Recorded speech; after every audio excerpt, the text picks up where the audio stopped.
आज की वीडियो में हम स्टार्ट करेंगे अपना अनसुपरवाइज लर्निंग का सबसे पहला एल्गोरिथम और सबसे फेमस एल्गोरिथम भी यही है, जो कि है के मींस क्लस्टरिंग। तो के मींस क्लस्टरिंग, आपको ये नाम थोड़ा सुना सुना सुना सा लग रहा होगा। हमने एक सुपरवाइज लर्निंग में एक एल्गोरिथम पढ़ा था, के एन एन, के नियरेस्ट नेबर्स, और यहाँ पे भी के मींस क्लस्टरिंग सिमिलर सा लग रहा है। तो है, थोड़ा बहुत कंसेप्ट लगता है के एन एन का। अगर आपने के एन एन वहाँ पे पढ़ा हुआ है तो आई थिंक इसको समझ में ज़्यादा दिक्कत आएगी नहीं। वही यूक्लिडियन डिस्टेंस वगैरह चलता है यहाँ पे भी, थोड़ा बहुत कंसेप्ट लगता है उसका। ठीक है, तो सबसे पहले तो ये है कि अनसुपरवाइज लर्निंग में अगर मोस्ट पॉपुलर एल्गोरिथम है वो यही है। सबसे ज़्यादा क्वेश्चन यहीं से बनते हैं इंटरव्यू में, के मींस क्लस्टरिंग से। ठीक है, देन इसके मेन मेन यूज केस कौन से हो गए? जो इसके मेन यूज केस हो गए, मेन यूज होता है, सबसे ज़्यादा मेन यूज होता है इसका कस्टमर सेगमेंटेशन।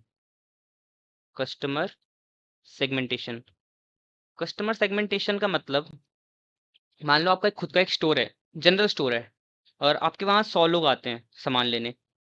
तो आप मतलब ये देखते हो कि लोगों के बिहेवियर के ऊपर कि अगर ये बंदा ऐसे ऐसे टाइप के आइटम ले रहा है, मतलब मान लो ऐसे बंदे हैं कि 10 बंदे हैं जो डेयरी के प्रोडक्ट्स ले रहे हैं आपके दुकान से बहुत, तो वो उन 10 को ना एक कैटेगरी में डाल देगा। और कुछ 15-20 बंदे ऐसे हैं जो मतलब आटा चावल वाले प्रोडक्ट ले रहे हैं, तो वो उनको एक कैटेगरी में डाल देगा। कोई है जो कोल्ड ड्रिंक्स वगैरह ले रहे हैं तो उनको एक कैटेगरी में डाल देगा। ऐसा कस्टमर सेगमेंटेशन मेन यूज के मींस क्लस्टरिंग के लिए यही होता है यूज। अब बात कर लेते हैं इसकी हिस्ट्री की, मतलब किसने डेवलप वगैरह किया इसे।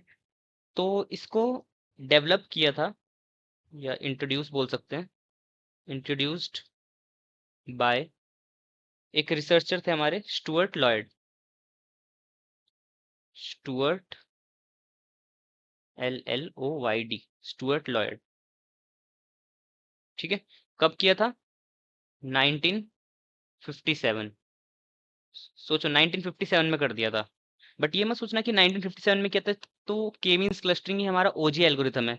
के मींस क्लस्टरिंग से पहले भी एक एल्गोरिथम आ चुका है हमारे पास ऑलरेडी, उसको हम लास्ट में डिस्कस करेंगे क्योंकि वो ज़्यादा आज के टाइम पे यूज़ नहीं होता।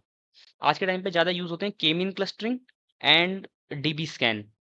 जो सबसे पहले आया था वो था हायरार्कियल क्लस्टरिंग, वो 1950s में आया था। ठीक है, उसके 7 साल बाद ही आया था। और स्टुअर्ट लॉयड कौन सी कंपनी में थे उस समय, मतलब किस कंपनी के अंदर उन्होंने डेवलप किया था? वो थी आपकी बेल लैब्स। ठीक है, इस कंपनी में मतलब वो रिसर्च वर्क कर रहे थे, वहीं पे किया। बट ये फेमस 1957 में नहीं हुआ था। बट स्टुअर्ट लॉयड ने बना दिया 1957 में बेल लैब्स के अंदर, बट उसमें फेमस नहीं हुआ, इसको पॉपुलैरिटी नहीं मिली के मींस क्लस्टरिंग को इतनी। ये फेमस कब हुआ? ये फेमस में जाके हुआ 1967 में, अपने बनने के 10 साल बाद। किसके द्वारा?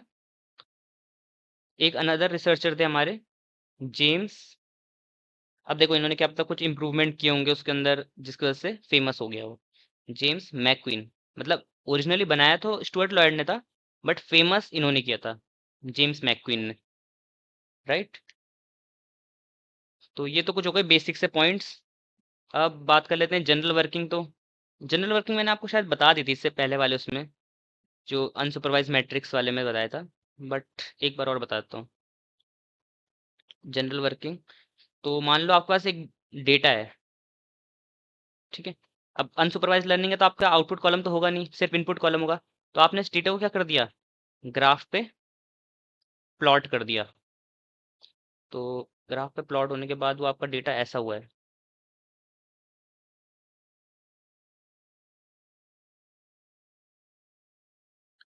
आपका डेटा हो रखा है ऐसा कुछ।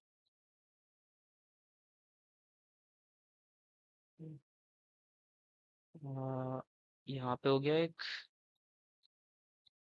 तो आपको देखो, ये तो मैंने बहुत सिंपल सा एग्जांपल ले रखा है, इसमें आपको पता चल रहा है कि जो ये वाले पॉइंट्स हैं ये सारे एक ग्रुप के लग रहे हैं, ये वाले पॉइंट्स हैं एक ग्रुप के लग रहे हैं, ये वाले पॉइंट्स हैं एक ग्रुप के लग रहे हैं।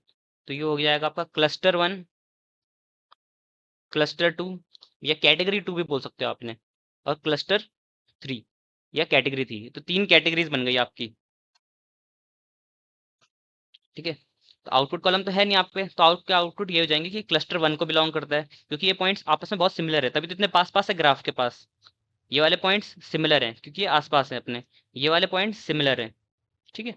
तो बेस्ड ऑन द डिस्टेंस कि वो कितने आसपास हैं, उसके हिसाब से हम क्लासीफाई करते हैं। सारे क्लस्टरिंग एल्गोरिथम में यही होता है मेनली, मतलब जो ओवरऑल आइडिया होता है ये यही होता है। अब मेन चीज होती है इसमें कि एक अजम्पशन मानता है। के मींस क्लस्टरिंग ना, के मींस क्लस्टरिंग का अगर मैं बिगेस्ट डिसएडवांटेज ही बोलूं तो ये इसका यही है कि अजम्पशन मानता है। अजम्पशन क्या मानता है?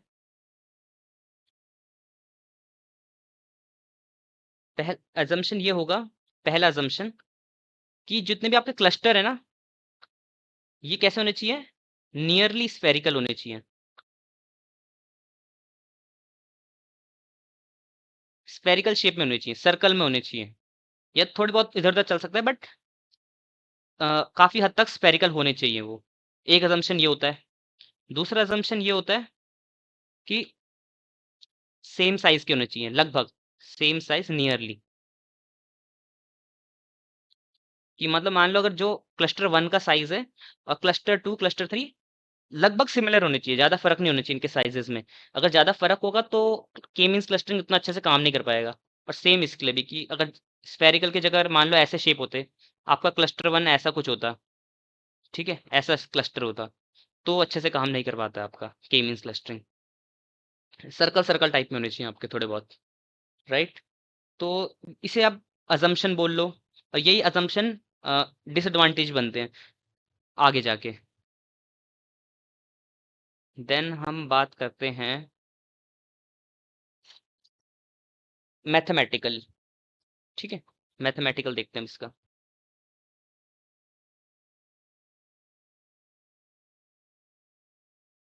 मैथमेटिकल के लिए हम एक डेटा ले लेंगे। डेटा ले लेते हैं यहाँ पे हम। डेटा में दो कॉलम ले लेते हैं हम, x1 and x2। Output feature तो होता नहीं है, इनपुट फीचर ही होते हैं सब। तो इनपुट फीचर देते हैं हम यहाँ पे 1.0, 1.5, 5.0, 6.0, 5.0, 6.0, देन 1.2 एंड 6.0। देन जो हमारा x2 है, x2 में देंगे हम 1.5, 1.8, 8.0, 8.5, 1.0 एंड 6.0। तो ये आपका डेटा है, ठीक है। अब इसके ऊपर हम करेंगे अपना मैथमेटिकल इम्प्लीमेंटेशन,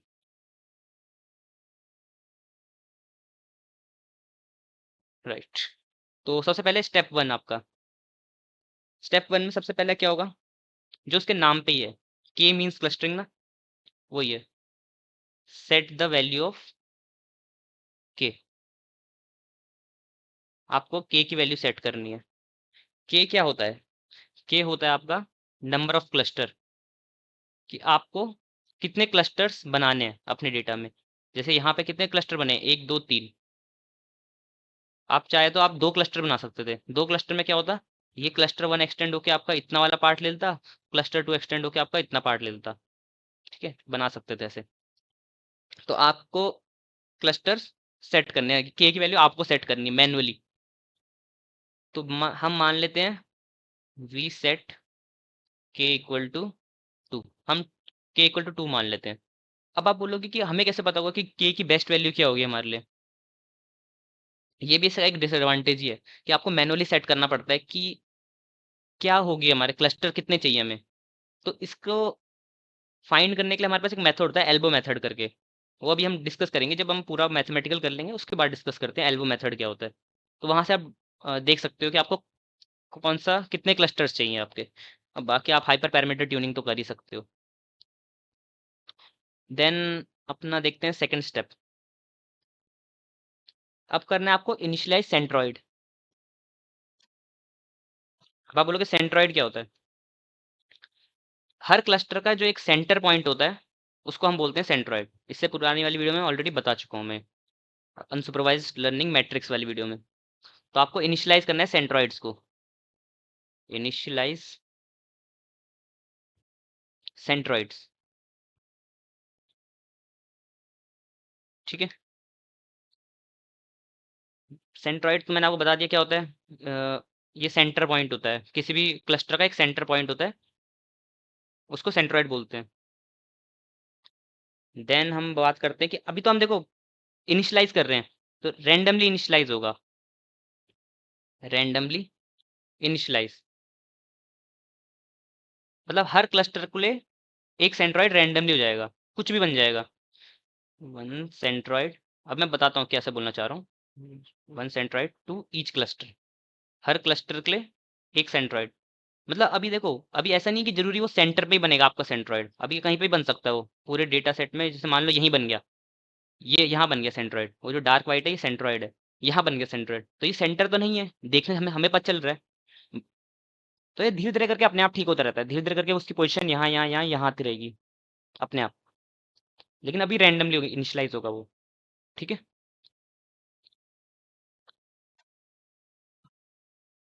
देन जैसे हम मान लेते हैं कि फॉर एग्जांपल,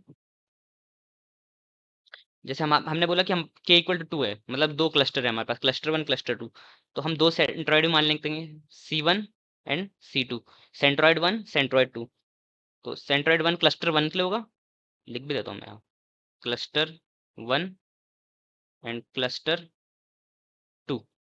तो सेंट्रॉइड 1 की मान लो वैल्यू लेते हैं 1.0 एंड 1.5, रैंडमली मिली हमें कोई भी वैल्यू, ठीक है, 6.0 8.0 रैंडमली, मतलब इसने कहीं से भी उठा के दे दिया आपको कोई भी पॉइंट।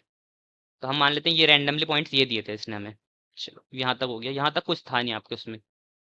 अब आते हैं मेन स्टेप पे। अब आपका थर्ड स्टेप आता है, अब आता है डिस्टेंस वाला निकालने वाला। अब कैलकुलेट करोगे आप क्या, डिस्टेंसेस। अब आपको थोड़ा बहुत के एन एन से सिमिलर लगेगा, के एन एन में भी हम क्या करते थे, डिस्टेंस निकालते थे। देखो मान के चलो, आप जितने भी ये है ना क्लस्टरिंग एल्गोरिथम, आप इन सब में डिस्टेंस ही निकालोगे, ठीक है। तो अब हम डिस्टेंस निकालेंगे, distance by default Euclidean distance निकालते हैं, तो हम यूक्लिडियन के साथ ही जाएंगे, राइट, यूक्लिडियन डिस्टेंस।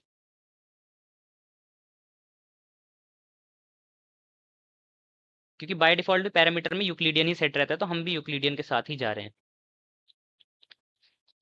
तो यूक्लिडियन डिस्टेंस का फॉर्मूला अगर कोई भूल गया हो तो देख लेते हैं। मान लो हमारे पास दो पॉइंट है, जैसे अगर मैं मान लेता हूँ एक पॉइंट है x1 y1, एक है x2 y2, ठीक है, ऐसा पॉइंट है। तो फॉर्मूला क्या होगा, under root x2 minus x1, मतलब ये x2 माइनस x1 का square plus y2 minus y1 का स्क्वायर, जो भी आएगा वो आपका डिस्टेंस निकल जाएगा। ये आपका फॉर्मूला है यूक्लिडियन डिस्टेंस निकालने का। ओके, अब एक एक करके सारे पॉइंट्स के लिए देखो। पहले अपने डेटा सेट में पहला कौन सा पॉइंट है, 1.0 एंड 1.5। तो पहला पॉइंट के लिए देखते हैं, फॉर 1.0 एंड 1.5, ठीक है। क्या करोगे आप, डिस्टेंस कैसे निकालोगे, मतलब आपको जो दोनों सेंट्रॉइड मिले ना, दोनों सेंट्रॉइड से इस पॉइंट की डिस्टेंस निकालो। तो इस पॉइंट की डिस्टेंस फ्रॉम C1, सेंट्रॉइड 1 से कितनी होगी इसकी डिस्टेंस, C1 का पॉइंट क्या था हमारा, 1.0 1.5, 1.0 1.5। तो अब यहाँ पे देखो, इसको x1 y1 मान लो, इसको x2 y2 मान लो, और फॉर्मूला लगा दो। तो क्या होगा, under root 1.0 minus 1.0, 1.0 minus 1.0 square plus 1.5 minus 1.5 square, क्या आएगा ओवरऑल, जीरो ही आएगा ऑफ कोर्स, ठीक है। देन डिस्टेंस टू C2 निकालो, फ्रॉम C2, C2 के पॉइंट क्या थे हम पे, 6.0 एंड 8.0, 6.0 एंड 8.0, वही सेम निकालो। ये आएगा 6.0 minus 1.0, 6.0 minus 1.0 square, 8.0 minus 1.5, 8.0 minus 1.5 square, calculate करना। तो आपका आएगा आई थिंक 8.2। आ गए दोनों, ऐसे आपको हर पॉइंट के लिए निकालना है। ये तो आपने पहले पॉइंट के लिए किया, ये वाले पॉइंट के लिए। ऐसे इसके लिए करोगे, इसका भी C1 C2 से डिस्टेंस निकालोगे, इसका भी C1 C2 से डिस्टेंस, इसका भी C1 C2 से, इसका भी C1 C2 से, इसका भी C1 C2 से डिस्टेंस निकालोगे। ठीक है, do this for all the points. मैं एक और पॉइंट करके दिखाता हूँ।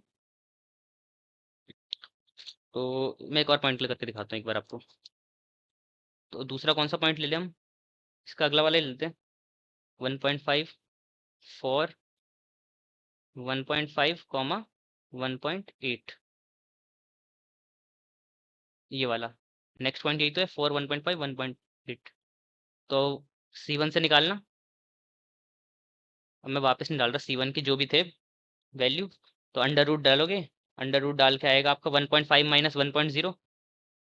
ठीक है, ये मतलब 1.0 माइनस 1.5 एक ही बात है, यहाँ पे आगे पीछे कर सकते हो क्योंकि एट द एंड में स्क्वायर हो जाना है।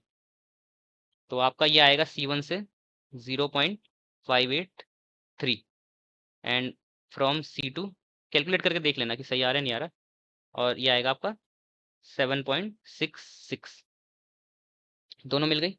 ऐसे आप सेम करोगे, calculate for all the points, मतलब जितने पॉइंट्स आपके डेटा सेट में ना सबके लिए निकालोगे। ऐसे ही आप 1.5 1.8 के लिए निकालोगे, देन आप 5.0 8.0 के लिए, देन रेस्ट के लिए। ओके, इतना हो गया। अब आपको ना हर पॉइंट को डिस्टेंस के बेसिस पे लगाना है। कैसे लगाना है, अब देखो।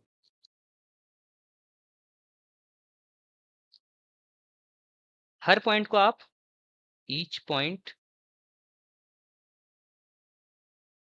Is assigned to nearest cluster. अभी मैं इसको समझाता हूँ लाइन को कैसे बोल रहा हूँ मैं।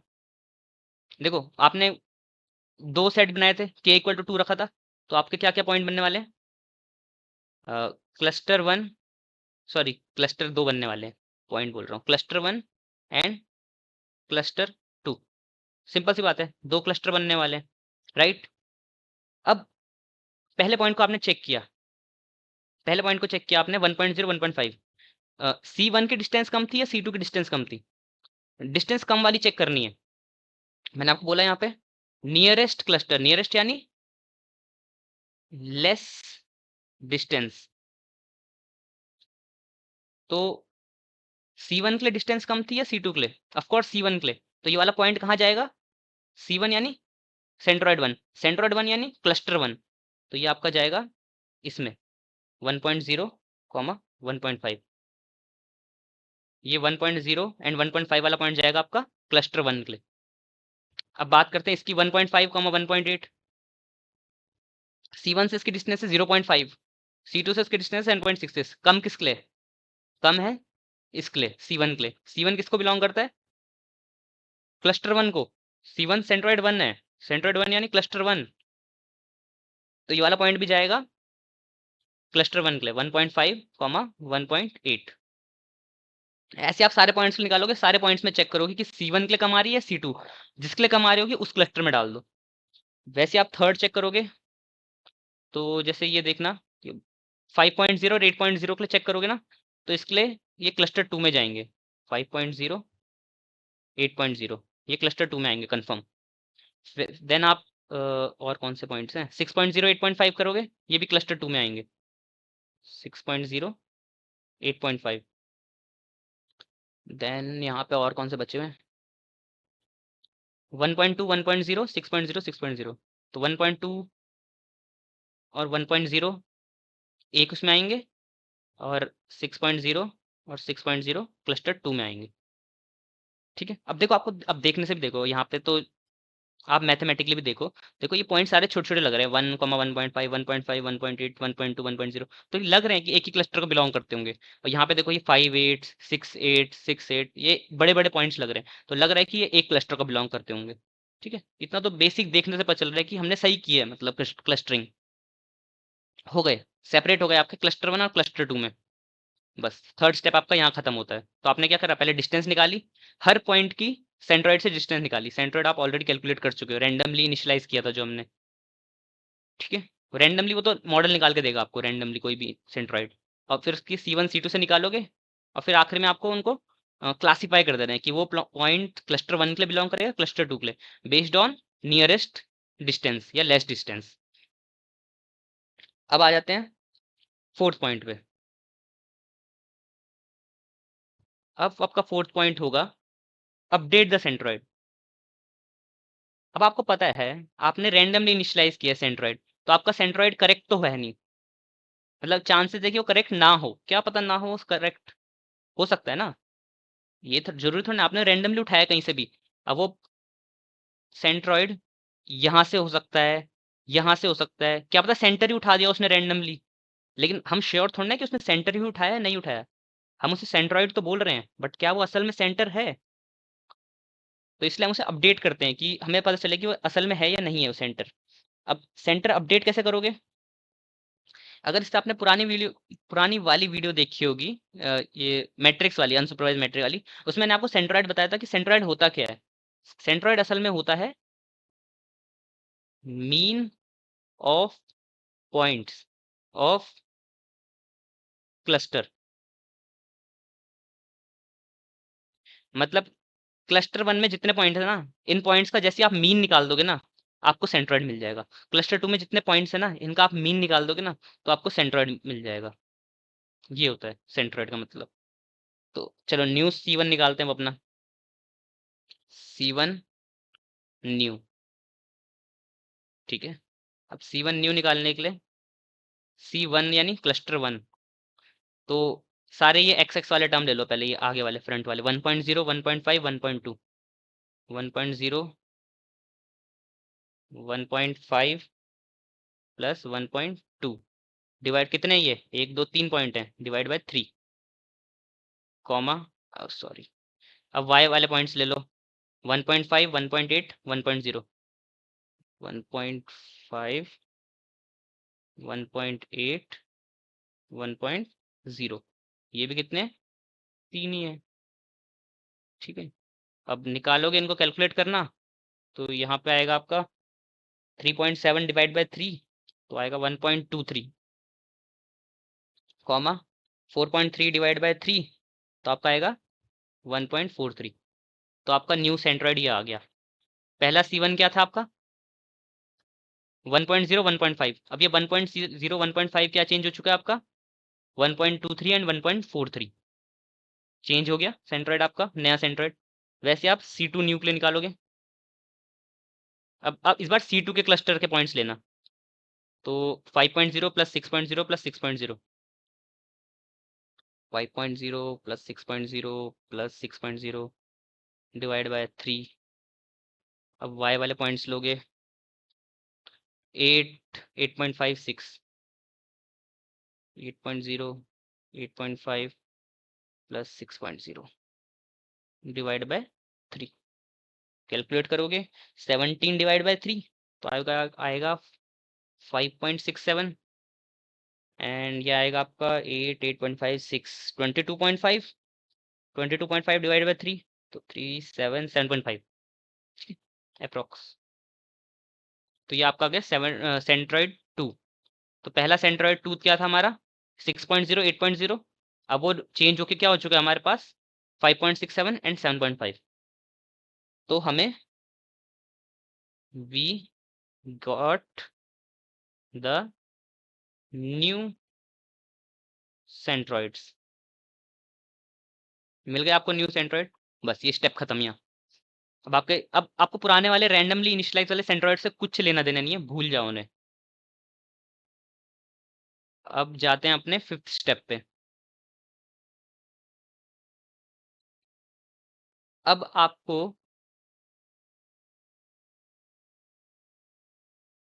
ये जो स्टेप 3 देख रहे हो, स्टेप 3 स्टेप 4 आपको रिपीट करना है। Again repeat step 3 to 4, 3 and 4 को रिपीट करना है, and again get new centroid. आपको न्यू सेंट्रॉइड हर बार मिलते रहेंगे। अब बताता हूँ मैं क्या। ये आपको नए सेंट्रोइड मिल गए 1.23, 1.43, 5.67, 7.5। अब इनको कहाँ यूज करोगे आप? वापस से यहाँ डिस्टेंस निकालोगे, वापस से सारे पॉइंट्स की डिस्टेंस निकालोगे इन नए सेंट्रोइड्स के लिए इस बार। ठीक है, मतलब वापस से वही वाला पॉइंट लोगे अपना 1.0, 1.5, लेकिन इस बार ये सेंट्रोइड 1 और सेंट्रोइड 2 की वैल्यू नहीं होंगी। जो आपने नए वाले सेंट्रोइड निकाले हैं उन वाली वैल्यू के साथ निकालोगे। ठीक है, वैसे ही सेम इस वाले पॉइंट के साथ और ऐसे सारे पॉइंट्स के साथ। अगेन आप सारे पॉइंट्स को क्लासिफाई करोगे नियरेस्ट क्लस्टर में। जैसे आपको सारे नियरेस्ट क्लस्टर में पॉइंट्स मिल जाएंगे, देन अगेन आप वापस मीन निकालोगे और अपडेट करोगे सेंट्रोइड्स को। जैसे आपको वापस नए सेंट्रोइड मिल जाएंगे, अगेन रिपीट करोगे, अगेन रिपीट करोगे। ये आपका लूप में फंस जाओगे आप। ये लूप चलता रहेगा। कब तक चलता रहेगा लेकिन? मेन सवाल है कब तक चलता रहेगा? ये चलता रहेगा अनटिल, ठीक है, ये स्टेप्स आपके रिपीट होते रहेंगे 3 to 4, मतलब रिकम्प्यूट होंगे हर बार, न्यू सेंट्रोइड आते रहेंगे आते रहेंगे आते रहेंगे। कब तक? Until centroid value, sorry, centroid value don't change, अब ये वर्ड देखना, सिग्निफिकेंटली। ठीक है, अब मैं एक्सप्लेन करता हूँ इस लाइन को। अब देखो, यहाँ देखो, पहले सबसे ओरिजिनल आपका सेंट्रोइड क्या था? पहले 1.0, 1.5, 6.0, 8.0। अब 1.0, 1.5 क्या बन गया आपका? 1.0, 1.5 बन गया आपका 1.23 एंड 1.43। ठीक है, अच्छा खासा गैप है। मतलब 1 आपका 1.23 चले गया, 1.5 आपका 1.43 चले गया। तो ठीक है, मतलब एक अच्छा खासा गैप है। सेम आप यहाँ पे देखोगे 6.0, 8.0 था, 6.0 आपका 5.67 चले गया और 7.5 चले गया। अच्छा खासा गैप है। अब मान लो अब अगली बार आपने रिकम्प्यूट किया सेंट्रोइड्स को, अगली बार आपका जो नए सेंट्रोइड्स आ रहे बन के, जैसे 1.23 का बन के आया मान लो 1.21, और 1.43 का बन के आया 1.41। ठीक है, ऐसे बन के आया अगले सेंट्रोइड। तो इनमें तो ज्यादा फर्क ही नहीं है ना। 1.23 आपका जस्ट 0.02 पॉइंट्स फर्क आ गया, इसमें भी 1.02 पॉइंट फर्क आ गया। तो ज्यादा इतना बड़ा गैप आया नहीं ना। सेंट्रोइड में इतना बड़ा सिग्निफिकेंट चेंज नहीं आ रखा कुछ, तो आप इग्नोर कर सकते हो। और आपके जो न्यू सेंट्रोइड्स होंगे वो आप इन्हीं को ले लोगे। लेकिन अगले आइट्रेशन में भी अगर सेंट्रोइड में अच्छा खासा गैप आता है तो आपको नए सेंट्रोइड वो मिलेंगे, फिर उन पे भी वो रिकम्प्यूट करोगे। जब तक आपको मतलब सिग्निफिकेंट चेंज, क्या बोलते हैं, जब तक वैल्यू सिग्निफिकेंटली चेंज नहीं होती है तब तक आप लूप चलता रहेगा। जैसे एक बार ऐसा होता है कि मतलब आपके वैल्यू में सिग्निफिकेंट चेंज नहीं आ रहा है, आपके वैल्यू में सिग्निफिकेंट चेंज नहीं आ रहा है, तो वो रुक जाएगा। ठीक है, तो यही है इसमें। आई होप कंफ्यूज नहीं हुए होगे आप। तो एक और मैं बताता हूँ। मान लो आपका ओरिजिनल, मैं एक सेंट्रोइड को लेकर चलता हूँ एग्जांपल के साथ। मान लो आपको शुरुआत में कोई सेंट्रोइड है 1.0, 1.5। ठीक है, अगला आइट्रेशन में वो सेंट्रोइड बन गया जो आपका न्यू C1 है, वो अगला आइट्रेशन बन गया आपका 1.2 एंड 1.4। ठीक है, अच्छा खासा गैप है। यहाँ पे 0.2 का गैप है और यहाँ पे 0.1 का गैप है, राइट। लेकिन जो अगली आइट्रेशन है उसकी न्यू C1, ठीक है, जब अगली आइट्रेशन करी हमने इस वाले सेंट्रोइड को लेके, वापस से डिस्टेंस कैलकुलेट की, वापस से क्लासिफाई किया उन्हें, ये सब किया, मीन निकाला, अपडेट किया, आपको जो वापस से नए सेंट्रोइड मिले वो ऐसे मिले 1.1, 1 पॉइंट, सॉरी 1 पॉइंट, ऐसे कर देते हैं 1.21। ठीक है, और 1.41 ये मिले आपको। तो 1.2 और 1.21 में ज़्यादा फर्क है? 1.21 और 1.2 में फ़र्क है? 1.4 और 1.41 में फ़र्क है? नहीं है इतना फ़र्क। तो ये वाला बनेगा ही नहीं आपका, यही आपका न्यू सेंट्रोइड होगा। But in case, in case ये आपका ऐसे चेंज होता है, ये आपका हो जाता है 1.1, ये आपका हो जाता है 1.3। थोड़ा सिग्निफिकेंट चेंज आ जाता है तो फिर न्यू सेंट्रोइड आपका ये होगा। और अगेन इसके भी स्टेप रिपीट होगा जब तक मतलब आपको ऐसा पॉइंट नहीं मिल जाता जहाँ पे सिग्निफिकेंटली चेंज नहीं हो रही है वैल्यू, वहां पे जाकर रुक जाएगा आपका। आई होप अब आपको समझ आ गया हो, अगर कंफ्यूज हो रहे हो उस समय, क्योंकि इसे प्रैक्टिकली समझना ज़्यादा सही रहता है, बोलने में तो कंफ्यूज हो ही जाएगा कोई भी। तो आई होप आपको समझ आ गया होगा अब। ठीक है, तो आपको सेंट्रोइड मिल जाएंगे जैसे ही आपको ये मिल जाता है ना कि जब सिग्निफिकेंट चेंज नहीं होता, when there is no significant change, जैसे मैंने आपको बताया कि सिग्निफिकेंट चेंज नहीं हो रहा है, तो उस कंडीशन को हम एक नाम देते हैं एमएल की भाषा में। हम क्या बोलते हैं अपने एल्गोरिथम को? Algorithm is converged. हमारा एल्गोरिथम कन्वर्ज्ड हो चुका है, ठीक है, ये टर्म है। जब आपको मतलब सिग्निफिकेंट, आपको फाइनल सेंट्रोइड जब मिल जाते हैं ना, और हमारा एल्गोरिथम रुक जाता है, अब नहीं कर रहा वो कैलकुलेट सेंट्रोइड्स को, तो हम उस कंडीशन को नाम देते हैं कन्वर्ज, कि हमारा एल्गोरिथम कन्वर्ज हो चुका है, ठीक है। तो ये है आपका, अब आप ये तो चलो यहाँ पे हो गई आपकी मॉडल की ट्रेनिंग, यहाँ पे आपका मॉडल बन चुका है, ट्रेनिंग कंप्लीट। अब प्रिडिक्शन कैसे करेगा ये? प्रिडिक्शन भी तो आनी चाहिए मॉडल को, ट्रेनिंग करके क्या फायदा है? तो अब ये देखेंगे प्रिडिक्शन कैसे करेगा। प्रिडिक्शन, तो प्रिडिक्शन में मान लेते हैं हमारे फाइनल सेंट्रोइड ये हैं, हमारे जो आखिरी में फाइनल सेंट्रोइड मिले हमें एट द कन्वर्ज, जब हमारा मॉडल कन्वर्ज हो चुका है, तो C1 C2 हमारे ये हैं। तो C1 मान लेते हैं हमारा आया है, यही ले लेते हैं ना, 1.23 एंड 1.43 जो आए थे अपने पास, और इसमें आते हैं 5.67 और 7.5, ठीक है, जो अपने यहाँ पे निकले थे ना, इन्हीं को ले लेते हैं कि यही हमारे फाइनल सेंट्रोइड थे। और यूज़र ने हमें न्यू पॉइंट दे दिया कि जो जिसको मैं प्रिडिक्ट करवाना चाहता हूँ, ठीक है। यूज़र ने बोला मेरे को इसको प्रिडिक्ट कराना है, इसको बताओ ये क्लस्टर 1 को बिलोंग करता है या क्लस्टर 2 को। तो न्यू पॉइंट हमारा ऐसा कुछ है, 2.0 2.5। अब देखो देखने से साफ पता चल रहा है कि 2.0 2.5 क्लस्टर 1 में ही जाने वाला है, सिंपल सी बात है। अब बट मैथमेटिकली कैसे होता है? मैथमेटिकली देखो, आप इस पॉइंट की, न्यू पॉइंट की डिस्टेंस निकालो किससे? C1 से। डिस्टेंस निकालने का पता है आपको? डिस्टेंस फ्रॉम C1, ये आपका x2 माइनस x1 का स्क्वायर, मतलब 2.0 minus 1.23 square plus 2.5 minus 1.43 square under root के अंदर सब, तो इसका आएगा आपका 1.31। सेम आप डिस्टेंस फ्रॉम C2, तो वही 2.0 minus 5.67 square plus 2.5 minus 7.5 square under root में ओवरऑल, तो ओवर इसका आएगा 6.2। अब हमने बोला था क्लासिफिकेशन वाले में, देखो फोर्थ फोर्थ स्टेप बोल रहा हूँ, थर्ड स्टेप था ना आपका, यहाँ क्लासिफाई करना है नियरेस्ट क्लस्टर में। तो यहाँ पे नियरेस्ट क्लस्टर कौन सा आपका? C1। C1 यानी, C1 यानी सेंट्रोइड, सेंट्रोइड 1, और सेंट्रोइड 1 किसका सेंट्रोइड होता है? क्लस्टर 1 का। तो हमारा, हमने बोल दिया new point is closer to C1, ठीक है, सिंपल सी बात है, न्यू पॉइंट C1 के क्लोजर है, क्योंकि डिस्टेंस में गैप कम है, यहाँ 1.31 का गैप है बस, यहाँ पे 6.2 का है। अब C1 में आ रहा है, तो जो हमारा न्यू पॉइंट होगा वो बिलोंग किसको करेगा? क्लस्टर 1 को। बस यही थी आपकी प्रिडिक्शन, आ गया आपका आउटपुट, दे दिया उसने फाइनल आउटपुट, ये रहा आपका आउटपुट, मॉडल ने बता दिया आपको क्लस्टर 1 को बिलोंग करता है ये। कोई दिक्कत इसमें? ठीक है, तो यहाँ पे आपका मॉडल ट्रेनिंग कैसे काम करती है मैथमेटिकली, मॉडल प्रिडिक्शन कैसे काम करती है, ये सब हमने देख लिया। अब बात करते हैं एक और मेन टॉपिक की, जो मैंने स्टार्टिंग में बताया था आपको, स्टेप 1 में जाके देखोगे, देखो आपको फाइंड करनी होती है वैल्यू k की, ठीक है।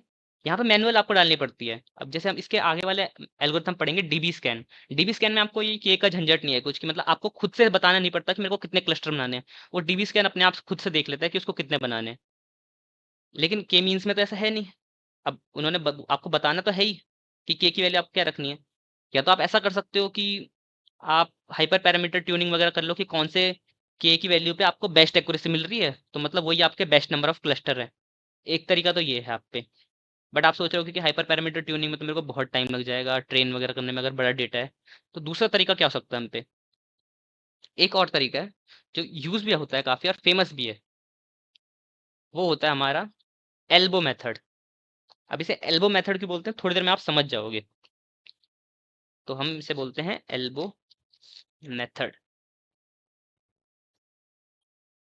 इसको देख लेते हैं। एल्बो मेथड यूज क्यों होता है ये?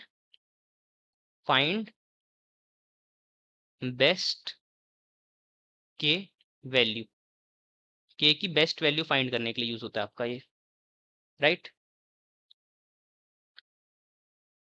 अब इसको ना समझ लेना अच्छे से एल्बो मेथड को। क्यों? क्योंकि यही आपका ना, आप डीबी स्कैन वगैरह में भी यूज कर सकते हो एल्बो मेथड। ऐसे कोई जरूरी नहीं है कि आप डीबी स्कैन भले ऑटोमेटिक बताता है, बट आप एल्बो मेथड वहां पे भी यूज कर सकते हो, राइट। अब काम कैसे करता है? सपोज मैं लेता हूँ, कितने पॉइंट्स लिए जाए, 5 पॉइंट्स लेते हैं, चलो हम लेते हैं 5 पॉइंट्स, ठीक है। अब मैं सारे पॉइंट्स को डिनोट करता हूँ। जैसे मेरे पे एक पॉइंट है ए करके, ए है हमारा 1,2। दूसरा पॉइंट है बी करके, ये है 2,3। नेक्स्ट है हमारा सी करके, ये है 3,4। नेक्स्ट डी करके 8,9। एंड लास्ट ई करके 9,10। 5 पॉइंट्स हो गए, ओके। अब अगली चीज आपको निकालनी है यहाँ पे एस एस डी। पहले आप निकालोगे एस एस डी। अब एस एस डी क्या होता है, चलो देख लेते हैं। Calculate S S D. S S D का मतलब होता है सम ऑफ स्क्वायर डिस्टेंस।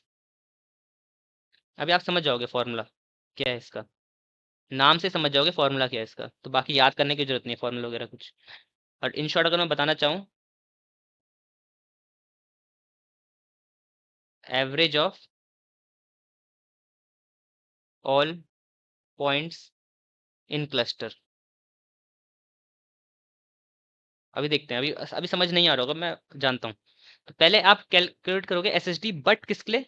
फॉर के इक्वल टू 1। अभी आप पहले मान के चलोगे के 1 है हमारा।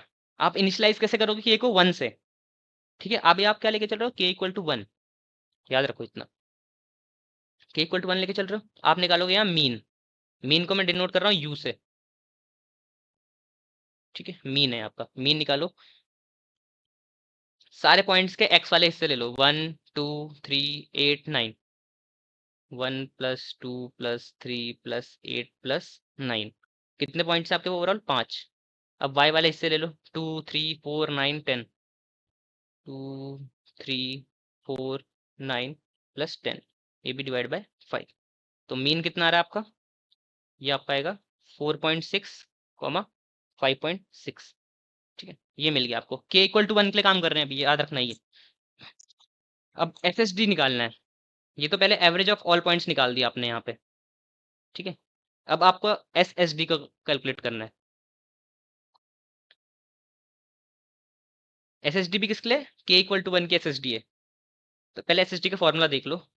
एस एस डी का फॉर्मूला होता है आपका समेशन, ठीक है।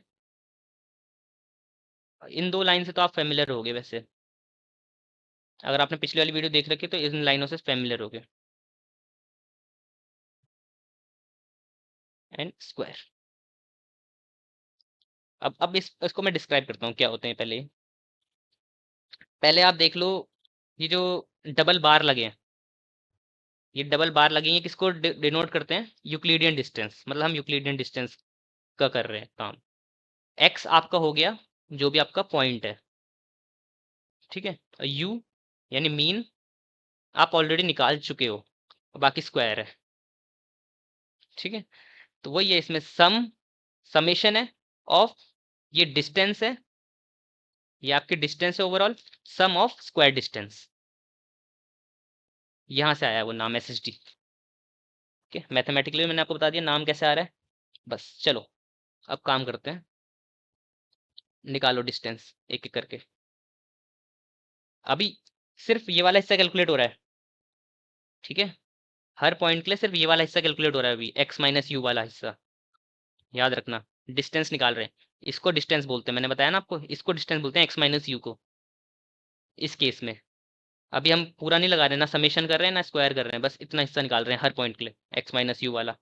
तो डिस्टेंस अभी किस किस के निकाल रहे हैं पहले, ए की और मीन की। मीन यानी यही आपका सेंट्रॉइड है, यही आपका सेंट्रॉइड है मीन। कंफ्यूज मत होना, मीन और सेंट्रॉइड एक ही चीज होती है यहाँ। तो ए और उसके बीच में वो निकाल रहे हैं हम। तो बस कैलकुलेट करो यहाँ पे यूक्लिडियन डिस्टेंस निकालना। अब देखो यहाँ पे काम कैसे कर रहा है ये, ध्यान से देखना इसको। अब हमारा पॉइंट, हमें मीन का पॉइंट पता है, चलो देख लेते हैं यार। ए वाला पॉइंट क्या है पहले, ए वाला पॉइंट है आपका 1,2,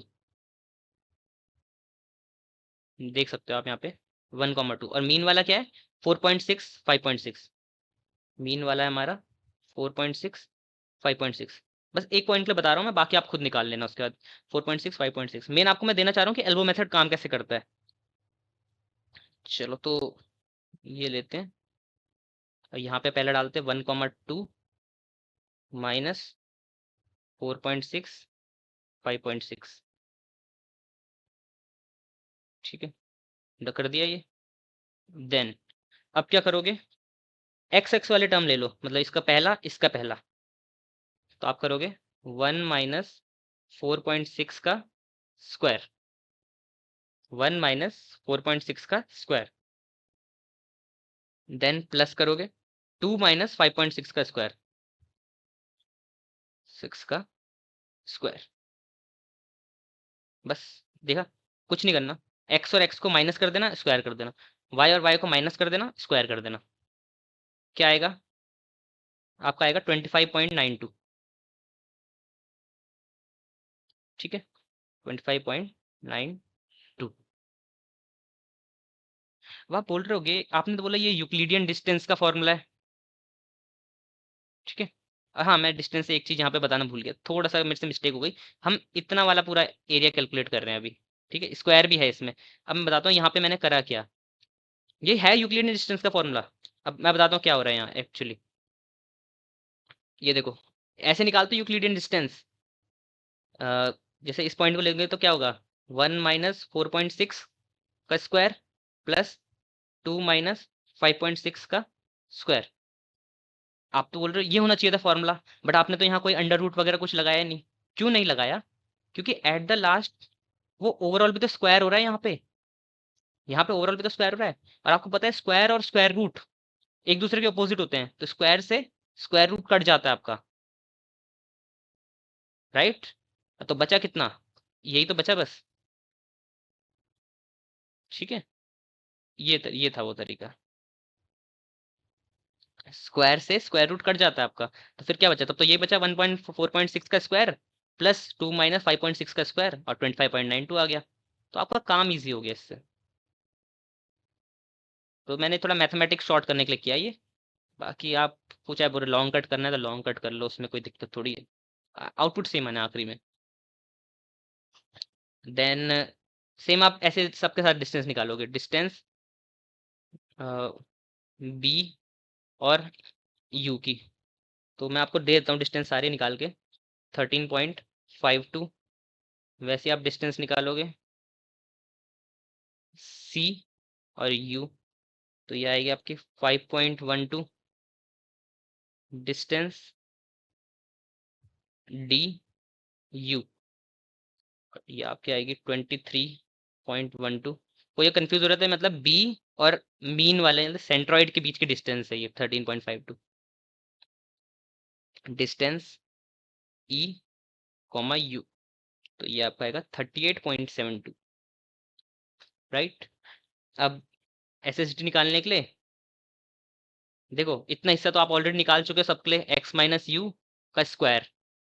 ठीक है, ये एक्स माइनस यू का स्क्वायर तक की वैल्यू है आप पे ऑलरेडी। अब बचा क्या है, समेशन वाला पार्ट।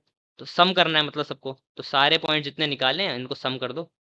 तो 25.92 प्लस 13.52, 5.12, 23.12, 38.72, सम कर दो। क्या आएगा आपका 106.4। ये आएगा आपका, ठीक है। ये आपका आ गया SSD 1 फॉर k=1। SSD किसके लिए आया आपका? k=1 के लिए आया आपका SSD। मिल गया आपको अपना SSD, ठीक है। अब ये आपने SSD 1 करता हूँ मैं, चलो, ताकि याद रहे k=1 के लिए। हो गया, चलो बस ये आपका इतना हो गया SSD। अब बात करते हैं k=2 के लिए। k=1 के लिए तो आ गया SSD। अब अगली बार k=2 के लिए निकालोगे SSD, सेम। अब k=2 के लिए निकालने के लिए क्या करोगे? अब उस समय तो k=1 था, उस समय तो k=1 था, तो हमने एक ही क्लस्टर बनाया था और एक ही क्लस्टर का मीन निकाल दिया था पूरा, ठीक है। बट अब की बार k=2 है, मतलब दो क्लस्टर हैं। k की वैल्यू क्लस्टर होती है मतलब, तो हम असाइन करते हैं पॉइंट्स को क्लस्टर के अंदर। तो हम यहाँ पे करेंगे, क्लस्टर के अंदर असाइन करेंगे पॉइंट्स को, cluster 1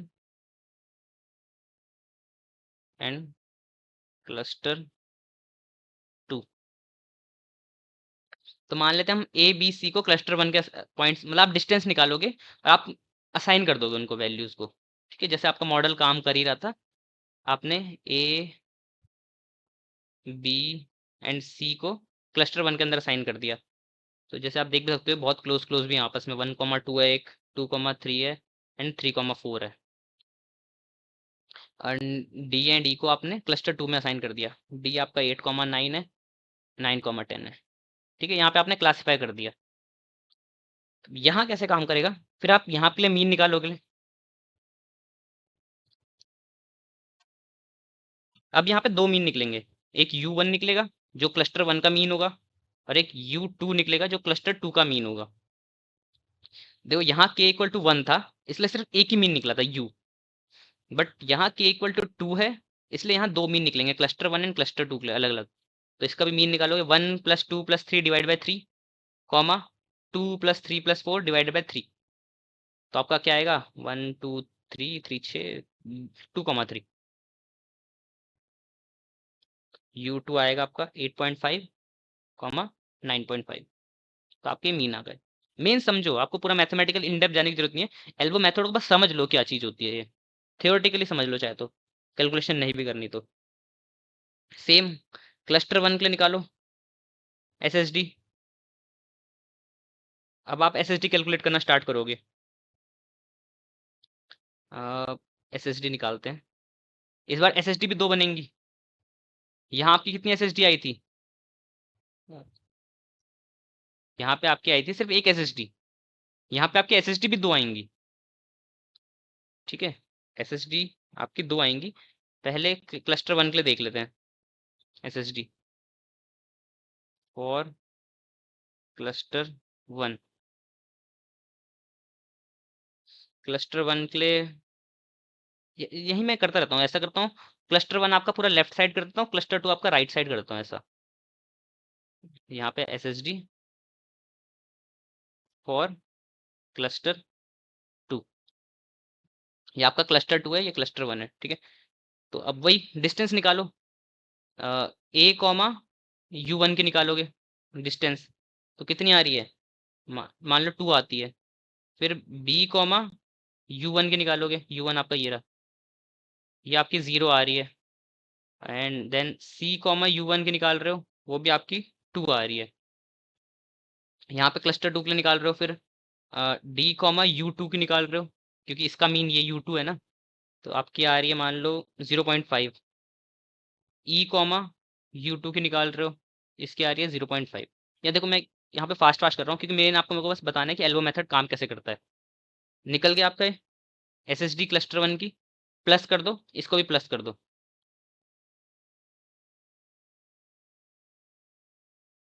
ठीक है। अब SSD cluster 1, ये आपकी वो निकली है, सॉरी, ये डिस्टेंस निकली है, क्लस्टर से SSD अभी नहीं निकली। SSD अब निकाल रहे हो, तो क्या करोगे SSD निकालने के लिए? ऐड कर देते हैं लास्ट में, हमें पता है 2+0+2, 2+0+2 कितना आ रहा है? 4। यहाँ पे SSD cluster 2 के लिए निकालोगे, कितना आ रहा है? 0.5 + 0.5, कितना होता है 1। ठीक है, दोनों क्लस्टर की एसएसडी मिल गई दोनों क्लस्टर की एसएसडी। यहाँ पे हो गए दोनों क्लस्टर की एसएसडी। अब निकाल दो टोटल एसएसडी, यानी आपकी एसएसडी 2, मतलब k इक्वल टू 2 के लिए आपकी पूरी ओवरऑल एसएसडी कितनी होगी। जो आपकी 4+1 आई है इनको प्लस कर दो, 4+1 आपका आ गया ओवरऑल 5। ठीक है, अब मान लो मतलब पहले एसएसडी आई है आपकी k इक्वल टू 1 के लिए एसएसडी आई है 106.4, k इक्वल टू 2 के लिए आपकी एसएसडी आई है 5। बहुत बड़ा गैप लग रहा है आपको, 106 से सीधा 5 पे पहुंच गई एसएसडी आपकी। अब 5 तो पहुंच गई, अब k इक्वल टू 3 पे चलते हैं। अब अगली बार हम लेते हैं k इक्वल टू 3 के लिए। ठीक है, अब k इक्वल टू 3 है यानी कितने क्लस्टर बनेंगे आपके, क्लस्टर 1 एंड देन बनेगा क्लस्टर 2, क्लस्टर 3। ठीक है, मान लो आपका जो a और b पॉइंट है क्लस्टर 1 में आ रहे हैं, c आपका क्लस्टर 2 में आ रहा है, d एंड e आपके क्लस्टर 3 में आ रहे हैं।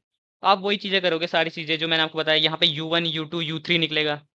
ठीक है, फिर वापस डिस्टेंस निकालोगे तो आपकी एसएसडी क्लस्टर 1 की मिलेगी, एसएसडी क्लस्टर 2 की मिलेगी, एसएसडी क्लस्टर 3 की मिलेगी, आखिर में आप वापस टोटल एसएसडी निकाल दोगे। ठीक है, तो मैं मान लेता हूँ कि मेरे को टोटल एसएसडी पता है, तो मेरे को अपनी एसएसडी 3 पता है ओवरऑल। मैं कैलकुलेट नहीं कर रहा इतना, तो आप करके करना चाहो तो कर लो। ठीक है, बट मैं डायरेक्ट कर रहा हूँ ताकि आपके स्टेप्स बचेंगे, और मेन आपको यही बताना है कि आखिर एल्बो मेथड काम कैसे कर रहा है। तो आपकी जो ओवरऑल एसएसडी 3 की आई है वो आई है 2। ठीक है, अब चलो यहाँ चलते हैं। अब यहाँ से आपका एल्बो मेथड काम करता है। अभी एल्बो मेथड, अभी तो आपने बेसिक पढ़ा है एल्बो मेथड, अब वो एल्बो मेथड मेन स्टार्ट। तो पहले यहाँ पे लिख देते हैं अब तक हमने क्या क्या पढ़ा ओवरऑल। तो हमने k इक्वल टू 1 पे पढ़ा कि हमारी एसएसडी कितनी आई थी, 106 पॉइंट कितना था वो, 106.4, 106.4। देन हमने k इक्वल टू 2 पे पढ़ा कि वो हमारी एसएसडी गिर के कितनी हो गई थी 5। देन हमने k इक्वल टू 3 पे पढ़ा, हमारी एसएसडी आ गई 2। ठीक है, ये हमें ओवरऑल डेटा अब तक हमें मिला है, जो हमने जितना भी कैलकुलेशन की है उससे हमें ये पता चला है कि ये हमारे पास डेटा है। अब करेंगे हम एल्बो प्लॉटिंग। क्या करेंगे, डू एल्बो प्लॉटिंग। अब यहीं से आपको पता चलेगा कि नाम एल्बो क्यों आ रखा है इसका। चलो मैं इसको ग्राफ में प्लॉट करते हैं, जो भी आपको वैल्यूज मिली है इनको ग्राफ पे प्लॉट करते हैं।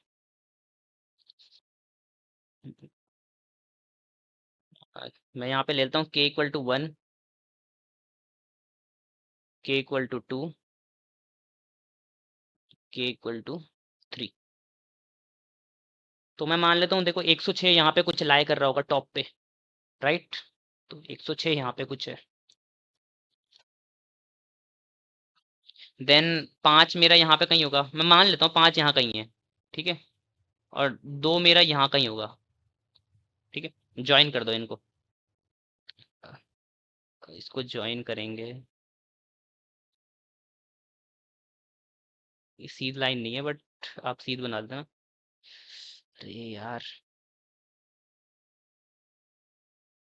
ठीक है, प्लॉट कर दिया, समझ आया अब।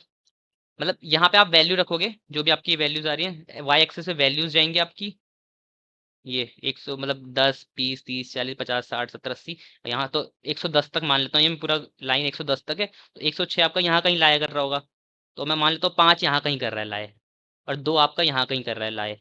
ठीक है, तो देखो यहाँ पे आपको देख रहे हो जैसे इस पॉइंट पे है, यहाँ पे एक कर्व सा बन रहा है। जैसे आप अपने हाथ को देखोगे, जैसे आप अपना हाथ, ठीक है, हाथ भी तो ऐसे होता है ना, ऐसे होता है ना, ये ऐसे कर्व बनता है आपका हाथ में एल्बो में।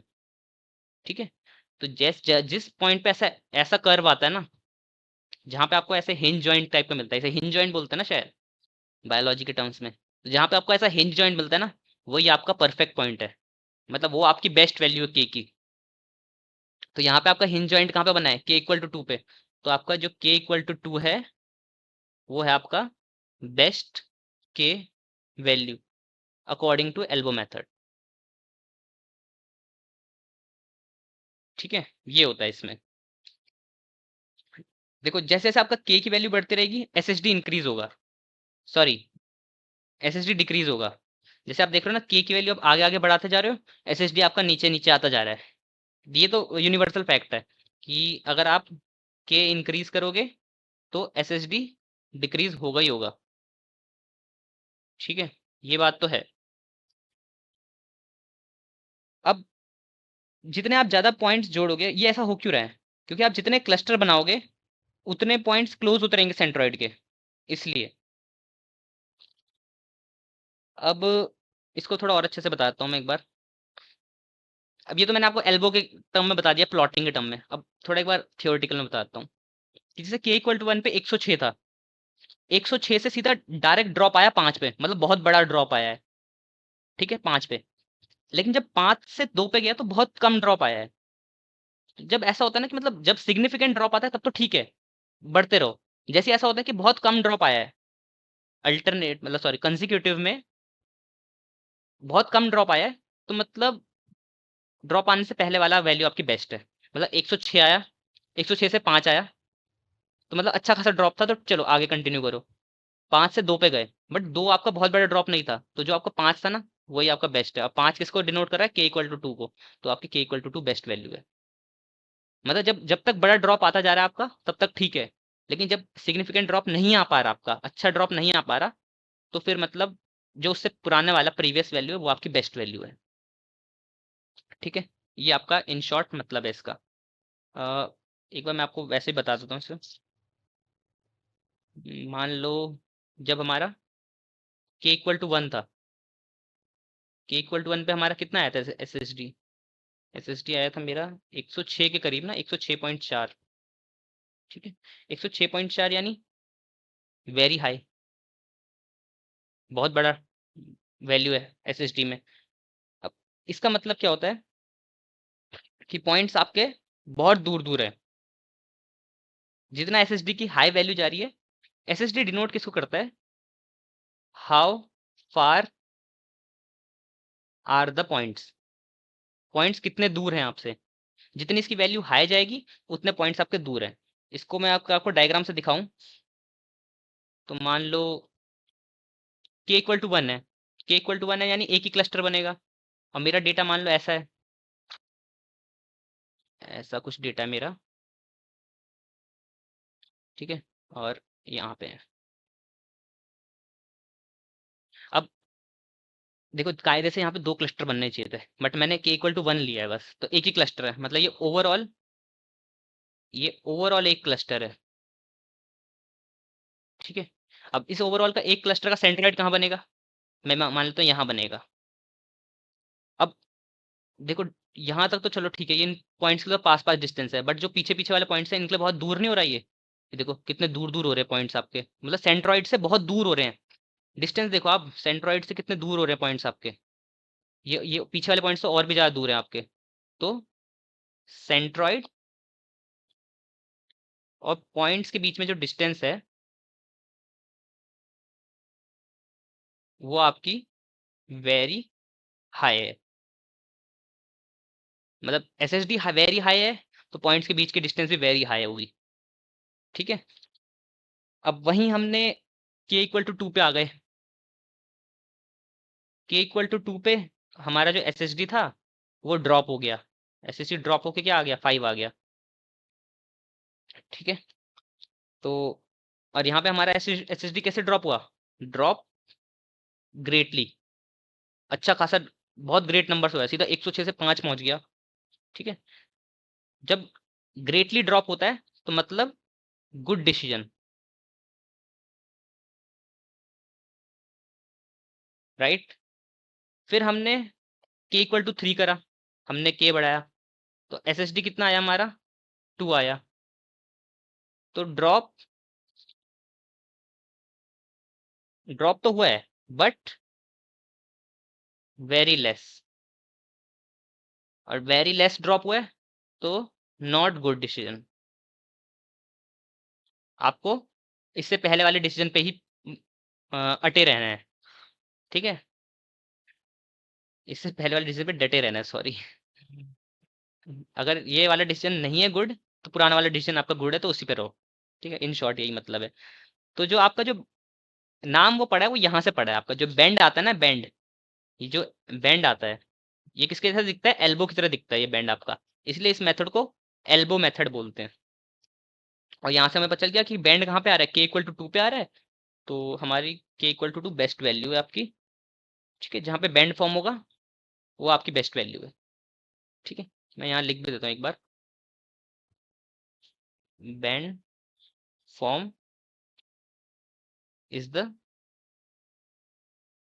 Best value, right.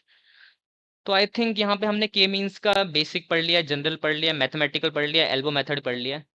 अब इसके पास क्या क्या बच रहे हैं, प्रैक्टिकल इंप्लीमेंटेशन बच रहा है, हाइपर पैरामीटर बच रहा है, एंड कब यूज करना चाहिए और क्या एडवांटेज क्या डिसएडवांटेज है, तो उनको देख लेते हैं एक बार। तो अब हम देख रहे हैं के मीन्स क्लस्टरिंग का प्रैक्टिकल इंप्लीमेंटेशन।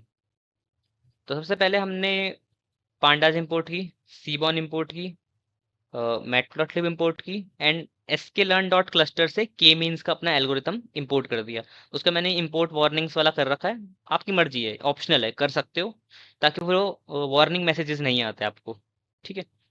अब आप बोलोगे मैंने यहाँ पे आयरिस डेटा सेट क्यों लिया है, आयरिस डेटा सेट तो एक सुपरवाइज लर्निंग का डेटा सेट है। अब देखो अनसुपरवाइज लर्निंग होती क्या है, अगर आपके पास एक डेटा सेट है, उसमें आउटपुट कॉलम है, आउटपुट कॉलम को अगर आप हटा दो, तो वो अनसुपरवाइज का प्रॉब्लम बन गया। मैंने वही किया है, लिया आइरिस डेटा सेट है, बट उसका जो आउटपुट कॉलम है मैं दिखाता हूँ आपको, सॉरी, इसको रन करा, ऊपर वाला सेल, एंड देन, ठीक है, मैं इसमें से स्पीसीज वाले डेटा सेट पूरा कॉलम उड़ा रहा हूँ, स्पीसीज वाला कॉलम, सॉरी, डेटा सेट से उड़ा रहा हूँ।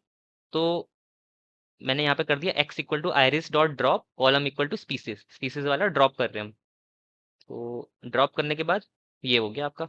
अब इसमें कोई आउटपुट कॉलम नहीं है, तो बन गया ये अनसुपरवाइज लर्निंग का। मेरे को अब बस आपको दिखाना था कि काम कैसे करता है, तो बन गया ये। अब अनसुपरवाइज लर्निंग की प्रॉब्लम है, अब आपका स्पीसीज वाला कॉलम नहीं है। मैंने तब भी आपको ये स्पीसीज वाला कॉलम ना, मैंने आइरिस वाले डेटा सेट के अंदर अभी भी रखा हुआ है, आइरिस वाले के अंदर अभी भी है ये।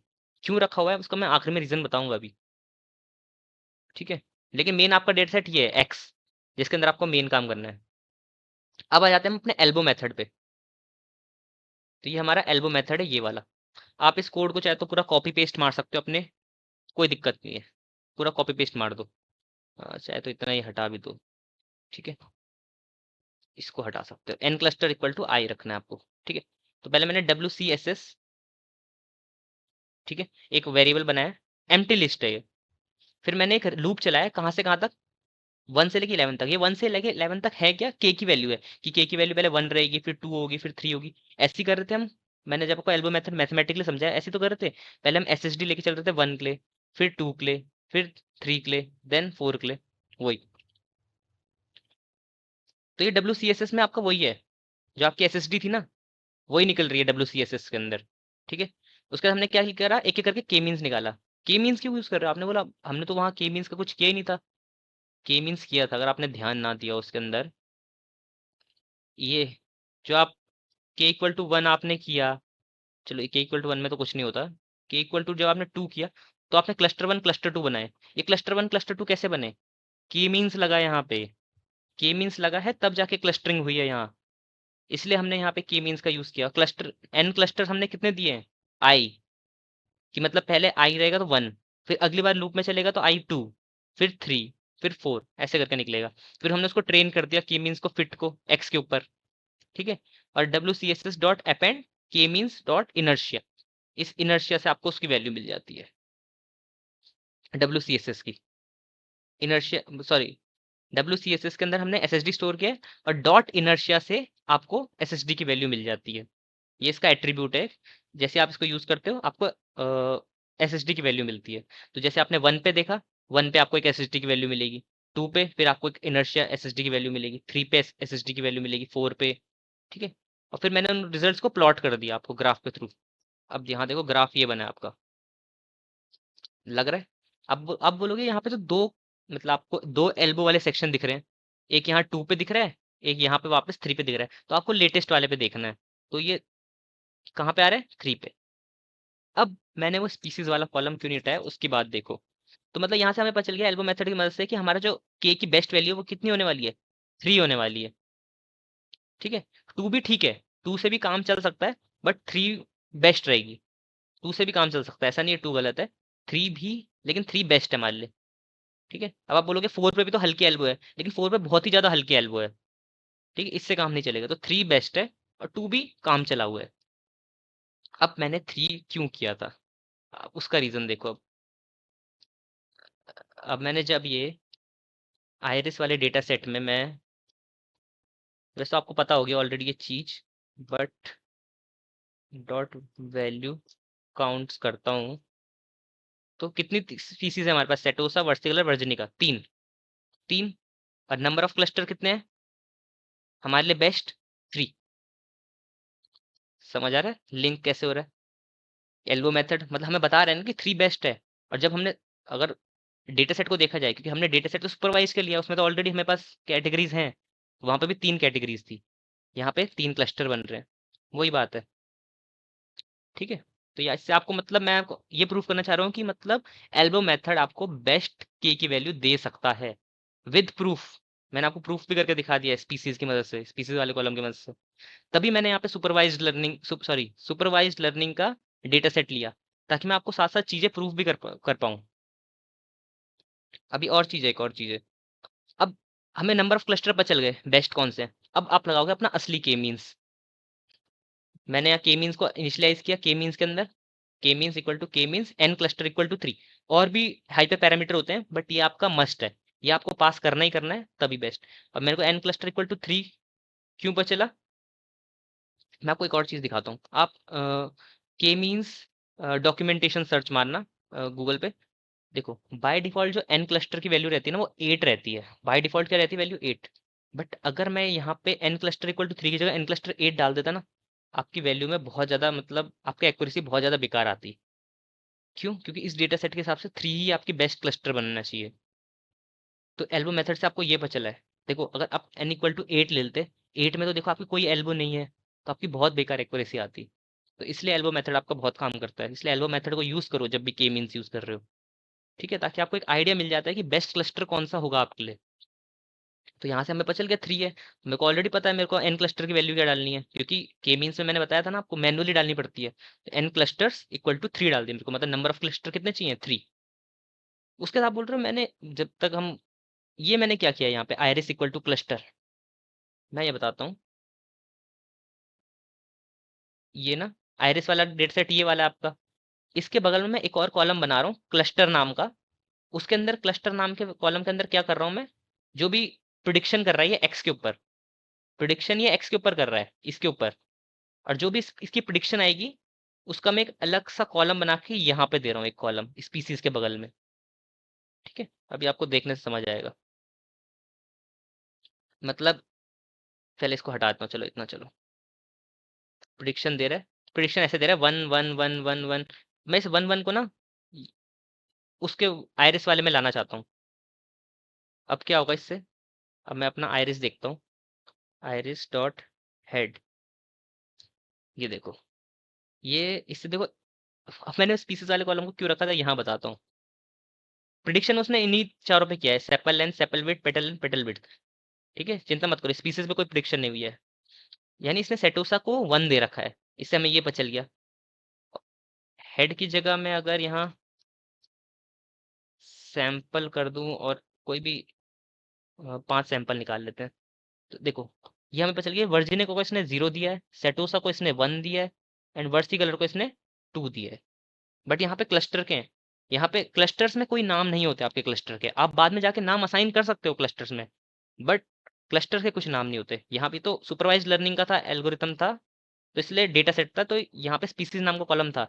बट स्पीसीज वाले को आप नेग्लेक्ट कर दो, मान लो ये है ही नहीं, तो आपका ये है आखिरी में आउटपुट, कि मतलब जो पहला वाला पहली वाली रो है उसका इसने 1 क्लस्टर में डाला है, दूसरी रो है इसको इसने 2 क्लस्टर में डाला है, थर्ड रो को इसने 1 क्लस्टर में डाला है, फोर्थ वाली को 1 क्लस्टर में डाला है, एंड इसको 0 क्लस्टर में डाला है। ठीक है, अब इसको मैं आपको ग्राफिकली समझाता हूँ। आपको कोड को इतना देखने की जरूरत नहीं है, यहाँ वाला बस ये प्लॉटली इंस्टॉल कर लेना अपने उसमें। ठीक है, पिप इंस्टॉल प्लॉटली करके, इससे आपको क्या होता है, देखो जब भी आप ग्राफ बनाते हो ना, ग्राफ आपका सिर्फ 2D को उसका बन सकता है। बट यहाँ पे अगर आप जैसे कि देख सकते हो, हमारे क्लस्टर कितने हैं, 1 2 एंड 0, मतलब 3 क्लस्टर बन रहे हैं ओवरऑल, 0 1 एंड 2। ठीक है, versicolor, virginica and setosa. But cluster को नहीं पता कि वो सेटोसा है, वर्सिकुलर है, क्योंकि वो तो हमने नाम दे रखे हैं। तो यहाँ पे मैंने ये कोड मैंने चैट जीपीटी से निकाल रखा है, आप वहीं से निकाल सकते हो या कॉपी पेस्ट कर लो, कोई दिक्कत नहीं है। ठीक है, तो ये रहा आपका 3D प्लॉटिंग। अब ये देखो, ये आपका क्लस्टर 1 है, देखो इसमें नाम नाम कुछ नहीं है, क्लस्टर 1 ये आपका है। ये येलो वाला क्लस्टर 2 है आपका, एंड ये डार्क वायलेट वाला क्लस्टर 0 है आपका। इससे देखो आपको एक चीज पता चल रही है कि जैसे जो ये क्लस्टर 1 है, ये तो बहुत ही ज्यादा सेपरेट है। क्लस्टर 1 है, ये तो आपका बहुत ही ज्यादा सेपरेट है। एंड जो आपके क्लस्टर 2 एंड क्लस्टर 0 है, ये थोड़े देखो आपस में ओवरलैप भी कर रखे हैं। देख रहे हो, थोड़े से पॉइंट कुछ ओवरलैप कर रहे हैं यहाँ बीच में। तो मतलब इससे हमें पता चलता है कि जो क्लस्टर 2 एंड क्लस्टर 0 के पॉइंट्स हैं, वो थोड़े बहुत आपस में सिमिलर हैं, थोड़े बहुत आपस में सिमिलर है। तभी तो यहाँ पे आपको पता है, तभी यहाँ पे 2 पे भी आपको अच्छा ड्रॉप मिला था। क्यों? आपका ओवरऑल ये क्लस्टर भी तो बन सकता था, आपको ओवरऑल ये क्लस्टर भी तो मिल सकता था। अगर आप देखा जाओ, ये एक क्लस्टर तो ये हो गया ग्रीन वाले का, और येलो और ब्लू का मिक्स करके पूरा एक क्लस्टर बन जाता, वो आपका क्लस्टर 2 हो जाता। ठीक है, ऐसा भी हो सकता था ना, कर सकते थे ऐसा भी करने के लिए। तो मतलब 2 भी आपके पास बैड चॉइस नहीं थी, देखा जाए तो। बट यहाँ पे तो हमें पता था ना कि यहाँ पे तो चलो हमने सुपरवाइज लर्निंग का डेटा लिया था, इसलिए हमें पता था कि यहाँ पे 3 बनने चाहिए कैटेगरीज। बट अगर ऐसा डेटा सेट ना होता और कोई नॉर्मल डेटा सेट होता अनसुपरवाइज का ही, तब उसके हिसाब से तो ठीक था। 2 की वैल्यू भी ठीक थी हमारे लिए काम करने के लिए। तो वही चीज़ है कि मतलब क्लस्टर 2 और क्लस्टर 0 के पॉइंट्स में काफ़ी सिमिलैरिटी है, राइट। इससे आपको ये पता चलता है। लेकिन जो क्लस्टर 1 है, ये तो काफ़ी ही अलग है। देखो इसमें ये तो कितना दूर है, डिस्टेंस भी बहुत ज़्यादा है इसकी बाकी पॉइंट से। ये देखो कितना दूर है, एकदम अलग ही हट के ही अपना ये। तो वही है कि यहाँ देखो 3 क्लस्टर थे ना, तो आप 3D प्लॉट करने के लिए आपको प्लॉटली यूज़ करना पड़ता है, क्योंकि आप जैसे जो आप मैट प्लॉटलिब और वो यूज़ करोगे ना, सीबॉन, तो उससे आप बस 2D प्लॉटिंग कर सकते हो, 3D प्लॉटिंग नहीं कर सकते। तो आप कोड वगैरह जनरेट कर सकते हो, इससे कुछ नहीं होता चैट जीपीटी से, कोई दिक्कत नहीं होती। वरना आप कोड को कॉपी पेस्ट कर लो, और जब भी आपका डेटा सेट आए तो डेटा सेट के नाम चेंज कर देना, XYZ के नाम चेंज कर देना अपने कॉलम्स के हिसाब से। ठीक है, बाकी सब चाहे तो सेम रहने देना। देन हम क्या करेंगे, अपना मैट्रिक्स कैलकुलेट करेंगे। मैट्रिक्स कौन सी कैलकुलेट कर रहे हैं, हमने इससे पहले वाली वीडियो में पढ़ चुके हैं already, Sylhet score. Sylhet score हम देखेंगे। सिलेक्ट स्कोर में आप क्या डालोगे, पहले अपने डेटा सेट का डालोगे। डेटा सेट कौन सा लिया था हमने, एक्स। एक्स पे प्रिडिक्शन की थी ना हमने, देखो एक्स पे की थी प्रिडिक्शन। आयरिस मत डाल देना यहाँ, आयरिस तो ये आपका ऊपर वाला है। एक्स पे की थी प्रिडिक्शन, जिसमें आपका आउटपुट कॉलम नहीं था। एंड के मीन्स डॉट लेबल्स। के मीन्स डॉट लेबल्स क्या होते हैं आपके, इसको दिखाता हूँ मैं आपको क्या होते हैं। के मीन्स के अंदर आपका मॉडल है। के मीन्स क्या, आपका मॉडल है। याद होगा आपने के मीन्स नाम से मॉडल इनिशियलाइज किया था, ये देखो 9th लाइन में के मीन्स नाम से, स्मॉल के मीन्स। एंड डॉट लेबल्स अगर आप लगाओगे तो इससे क्या मिल रहा है आपको, ये 1 1 1 1 1 1। तो इनके साथ आपको कंपेयर कर रहा है वो, और फिर आपका सिलॉट स्कोर निकाल रहा है। तो सिलॉट स्कोर आपका है 0.55। हमें पता है कि जितना 1 के करीब आएगा उतना बेस्ट है आपका। तो ये 0.55 आया है, तो ठीक है, ज़्यादा बुरा भी नहीं है बट अच्छा भी नहीं है। ठीक है मॉडल आपका। देखो मॉडल ये इतना अच्छा क्यों नहीं बन पाया, क्योंकि देखो एक क्लस्टरिंग के एल्गोरिदम तो थी नहीं। ठीक है, एक बार हम 2 को भी लेके चलते हैं, क्या पता 2 में आपका बेस्ट आ जाए। एक बार 2 को लेके चले, देन हम अपना 2 पे देखते हैं।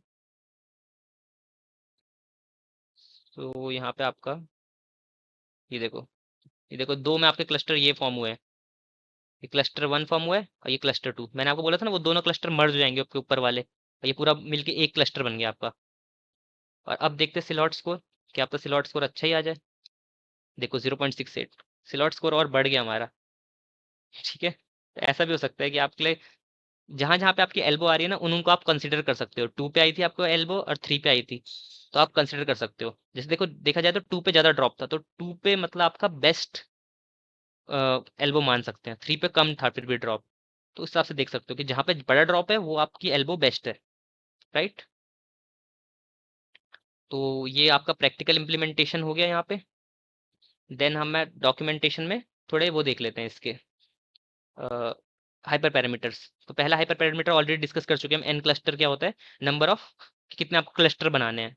तो ये तो आप एल्बो मेथड से चेक करके बताओगे। बाय डिफॉल्ट अगर आप कुछ नहीं डाल रहे तो वो 8 लेके चलता है आपका। अगला हो गया आपका इनिट। इनिट बाय डिफॉल्ट ये के मीन्स लेके चलता है, प्लस प्लस। अगर आपने मैथमेटिकल जब हम पढ़ रहे थे, आपने पहला स्टेप देखा था जब हम सेंट्रॉइड्स को इनिशियलाइज कर रहे थे, हमने तो रैंडमली वाला यूज किया था। हमने कौन सा किया था, रैंडम वाला यूज किया था। बट रैंडम के साथ एक दिक्कत है कि रैंडम वाला कन्वर्जेंस, मैंने आपको कन्वर्जेंस करके एक टर्म बताया था, कन्वर्ज करने में टाइम लेता है as compare to k means plus plus. तो के मीन्स प्लस प्लस को आप यूज करो। अगर के मीन्स प्लस प्लस से कभी हो रहा है कि एक्यूरेसी नहीं आ रही, तब रैंडम की तरफ जा लो एक बार। ठीक है, तो के मीन्स प्लस प्लस देखो यहाँ पे लिखा भी है कि using a sampling based and empirical probability distribution, कुछ अलग सा यूज करता है ये। ओवरऑल इनर्शिया वगैरह यूज करता है। और देखो स्पीड्स अप कन्वर्जेंस, कन्वर्जेंस को स्पीड कर लेता है, स्पीड अप करता है ये। जबकि जो रैंडम वाला है वो रैंडमली इनिशियलाइज करता है, जो कि हमने अपने मैथमेटिकल इम्प्लीमेंटेशन में पढ़ा था। हमने रैंडमली वाला लिया था, हमने रैंडमली कोई भी सेंट्रॉइड इनिशियलाइज कर लिया था, वो चीज़ें है। देन हमारे पास नेक्स्ट है वो है हमारा अ, एक होता है मैक्स आइटर। एन इनिट तो बाय डिफॉल्ट ऑटो है, तो ऑटो ही रहने दो इसे। मैक्स आइटर, ये मैक्सिमम नंबर ऑफ आइटरेशन है एक सिंगल रन के लिए। बाय डिफॉल्ट 300 रहती है। मतलब आपका एल्गोरिथम कितना चाहिए, एल्गोरिथम को कन्वर्जेंस होने के लिए कितना आइटरेशन चाहिए। इन शॉर्ट, अगर जैसे 300 लिखा है, ठीक है, तो एक बार चलेगा के मीन्स आपका, सेकंड बार चलेगा, थर्ड बार चलेगा। अगर 300 के अंदर अंदर आपका कन्वर्जेंस अचीव नहीं हुआ, तो ये ऑटोमेटिकली स्टॉप हो जाएगा। अचीव हो गया तो ठीक, अच्छी बात है, कोई बात नहीं। बट अगर 300 के अंदर अचीव नहीं हो पाता, तो इसको ऑटोमेटिकली स्टॉप कर दोगे। इससे फायदा क्या होता है, आप अपनी कंप्यूटेशनल पावर बढ़ा सकते हो, सॉरी कंप्यूटेशनल पावर एफिशिएंट बना सकते हो अपना कंप्यूटर। ठीक है, क्योंकि मतलब अगर कोई 300 तक कन्वर्ज नहीं हुआ, तो फिर क्या पता वो आगे जाके भी ना हो कन्वर्ज। तो आप चाहते हो कि 300 के ऊपर ना जाए, ताकि मेरे कंप्यूटर में ज़्यादा कंप्यूटेशनल लोड ना आए। 300 के ऊपर नहीं जाने देना इसे, या 100 के ऊपर नहीं जाने देना इसे। कि अगर 100 तक आया तो ठीक है, 100 इटरेशंस में आ गया आंसर तो ठीक है, मतलब कन्वर्जेंस अचीव हो गया तो ठीक है। वरना बंद कर दो एल्गोरिथम को, वहीं पे स्टॉप कर दो। ठीक है, अब एक और होता है, ये टॉलरेंस को अभी देखेंगे। पहले इसको देखते हैं एल्गोरिथम वाले को। एल्गोरिथम में देखो दो चीज दिख रही है आपके पास, लॉयड और एल्कन। लॉयड नाम सुनो सुन लग रहा है, स्टुअर्ट लॉयड, जिन्होंने एल्गोरिथम बनाया था, उन्हीं के नाम पे है ये। तो आपके पास एल्गोरिथम होते हैं दो चूज करने के लिए, कि आपको किसको यूज करना है एल्गोरिथम। बाय डिफॉल्ट लॉयड रहता है। एल्कन लॉयड का ही थोड़ा ऑप्टिमाइज्ड वर्जन है। तो आपकी मर्जी है कौन सा आप यूज करना चाहते हो। अगर आपको एल्कन कभी कभी थोड़ा मतलब वो होता है कि एफिशिएंट होता है थोड़ा सा, तो अगर आपको लॉयड से थोड़ा ऐसा लग रहा है कि कंप्यूटेशनल पावर आपकी ज़्यादा वो हो रही है, तो आप एल्कन की तरफ जा सकते हो। बट लॉयड आपको जनरली दे देगा सही रिजल्ट। देन जो हमारा लास्ट थोड़ा मेन पैरामीटर है वो है टॉल। टॉल का मतलब एब्रीवेशन है टॉलरेंस के लिए। टॉलरेंस मतलब होता है किसी चीज़ को सहना। अब इसको समझने के लिए आप जाओगे अपने लास्ट स्टेप पे, मैथमेटिकल के लिए लास्ट स्टेप पे जाओगे। आई थिंक यहाँ कहीं पढ़ा था हमने, यहाँ फिफ्थ स्टेप पे। देखो significant value don't change significantly. अभी सिग्निफिकेंटली यानी कितना सिग्निफिकेंटली चेंज नहीं होना चाहिए, तो वो आपका टॉल डिटरमाइन करता है। बाय डिफॉल्ट इसके 1e-4 यानी 0.0001। ठीक है, ये रहती है वैल्यू कि अगर इतने से चेंज नहीं हो रहा आपका सेंट्रॉइड, तो आपका जो ये है एल्गोरिथम स्टॉप कर जाएगा। 0.001 का चेंज होना ही होना चाहिए, वरना स्टॉप हो जाएगा। आप अपने हिसाब से चेंज कर सकते हो, जैसे 0.1 कर दो, 0.2 कर दो, 0.3 कर दो। कि अगर 0.3 का डिफरेंस नहीं आ रहा सेंट्रॉइड में, जो मतलब आपका पहला सेंट्रॉइड निकला है, आपका जो न्यू सेंट्रॉइड निकला है, उसमें 0 पॉइंट इतने का डिफरेंस नहीं आ रहा जो भी आपने सेट किया है, तो एल्गोरिथम आपका स्टॉप हो जाएगा वहीं पे। यही होता है टॉलरेंस आपका। ठीक है, एक तरह से थ्रेशोल्ड की तरह काम करता है कि अगर आपने ये जो भी वैल्यू दी है, आप 2 कंसेक्यूटिव रन होते हैं आपके। यहाँ पे आप समझा देता हूँ एक बार। जैसे मान लो आपने पहली बार चलाया, ठीक है, आपके सेंट्रोइड कुछ आए, अगली बार चलाया सेंट्रोइड कुछ आए। इन 2 के बीच में जितना डिफरेंस है, वो डिफरेंस इस टॉलरेंस से बड़ा होना चाहिए। अगर इस टॉलरेंस वाली वैल्यू से आपका जो डिफरेंस है वो छोटा आता है, तो आपका एल्गोरिथम स्टॉप हो जाएगा। ठीक है, ये चीज़ है यहाँ पे। तो आप इनको आप अपने हिसाब से सेट कर सकते हो, बट मेन आपका जो है पैरामीटर है वो है आपका एन क्लस्टर्स। बाकियों को आप एक बार के लिए इग्नोर कर सकते हो, कोई बात नहीं, इतना चलता है। बट एन क्लस्टर्स आपको मस्ट फाइंड करना है। एल्बो मेथड की मदद से फाइंड करो, वरना क्योंकि अगर बाय डिफॉल्ट वैल्यूज के हिसाब से जाओगे या फिर आप क्या बोलते हैं हाइपर पैरामीटर ट्यूनिंग करोगे, तो आपको हाइपर पैरामीटर ट्यूनिंग में कंप्यूटेशनल कॉस्ट आएगी बहुत ज़्यादा। ठीक है, और टाइम भी लगता है हाइपर पैरामीटर ट्यूनिंग करने में। एल्बो वाला मेथड काफ़ी एफिशिएंट है, फास्ट है, राइट। देन हम डिस्कस कर लेते हैं कि कब यूज़ करना चाहिए और कब यूज़ नहीं करना चाहिए। तो when to use, when not to use. देखो, इसका मेन फायदा क्या है के मीन्स का, ये लार्ज डेटा सेट के लिए बहुत बढ़िया है। लार्ज डेटा सेट्स के लिए बहुत ज़्यादा एफिशिएंट है, बढ़िया है। लार्ज डेटा सेट अगर आप पे है बहुत बड़ा, तो आप बेझिझक के मीन्स की तरफ जाइए। अब दूसरी चीज़ है कि आपके क्लस्टर कैसे होने चाहिए, स्फेरिकल होने चाहिए या नियरली स्फेरिकल होने चाहिए, और सेम साइज या नियरली सेम साइज के होने चाहिए। मैं ऑलरेडी एजम्पशन में बता चुका हूँ ना, तो वो पॉइंट आपका एजम्पशन सेटिस्फाइड होना चाहिए, तभी जाके आप के मीन्स को यूज़ करो, वरना के मीन्स आपका इतना अच्छा फॉर्म नहीं कर पाएगा। जैसे आप इस वाले केस में भी देख सकते हो, आपके परफेक्टली स्पेरिकल नहीं थे वो क्लस्टर, देखा जाए तो तभी आपकी 0.68 आ रही थी। अगर परफेक्टली स्पेरिकल होते तो आपकी 0.9 0.8 समथिंग आती है आपकी। ठीक है, और जैसे आपके कंटिन्यूस फीचर है, यानी कंटिन्यूस न्यूमेरिकल फीचर है, तो यूज़ करो इसे। कैटेगोरिकल फीचर्स पे इतना अच्छे से काम नहीं कर पाता ये, लेकिन अगर कंटिन्यूस न्यूमेरिकल फीचर्स हैं तो यूज़ कर लो, बेस्ट। कैटेगरी पे करने को तो कर देगा, बट उतना बेस्ट नहीं कर पाएगा जितना न्यूमेरिकल पे कर पाएगा, और फास्ट है। यही है इसका मेन, फास्ट है और लार्ज डेटा सेट्स के हिसाब से फास्ट है। ठीक है, कब यूज़ नहीं करना चाहिए, इरेगुलर क्लस्टर है। अब मैंने आपको मेन डिसएडवांटेज यही तो बताया आपका। और एक और चीज़, हाँ, आउटलायर्स इन डेटा में, आउटलायर्स इन डेटा, ये हो गया। और हाँ, बाकी तो इसका वो जो मेन डिसएडवांटेज है ना, वो इसका अजम्पशन है। अजम्पशन इज बिगेस्ट डिसएडवांटेज, और अजम्पशन मैं ऑलरेडी बता चुका हूँ क्या अजम्पशन है इसके। वो इसका बिगेस्ट डिसएडवांटेज है। क्या इसका एडवांटेज है, यही कि स्फेरिकल होने चाहिए, सेम साइज के होने चाहिए। अब जरूरी नहीं है ना आपको हर बार स्फेरिकल मिलेंगे, जरूरी नहीं है आपको हर बार सेम साइज के क्लस्टर मिलेंगे। जैसे अगर आप यहाँ देखो, ये सेम साइज के क्लस्टर हैं। ये देखो पीला वाला कितना छोटा है, और ये डार्क वॉयलेट वाला कितना बड़ा क्लस्टर है। सेम साइज के नहीं है, राइट। और स्फेरिकल भी नहीं लग रहे ना, देखो ये वाला तो फिर भी चलो स्फेरिकल लग रहा है, येलो वाला तो मतलब आप एक सर्कल के अंदर ला सकते हो इसे। बट इसको पीले वाले को देखो, ये आपको ओवल क्लस्टर बन रहा है। ठीक है, बट कभी कभी ऐसा हो सकता है कोई इलोंगेटेड क्लस्टर बने, मतलब ये भी इलोंगेटेड क्लस्टर ही है लगभग, काफी हद तक इलोंगेटेड क्लस्टर है ये, राइट। यही इसका बिगेस्ट डिसएडवांटेज यही है, और इन्हीं को आपका ठीक करता है। इन बिगेस्ट डिसएडवांटेज को आपको ठीक करके कौन देता है, fight this problem we have DB scan. हमारे पास कौन सा है, डीबी स्कैन है, density based spatial clustering of application with noise. बड़ा सा नाम है बट इजी है, अगली वीडियो में इसे कवर करेंगे। Thank you.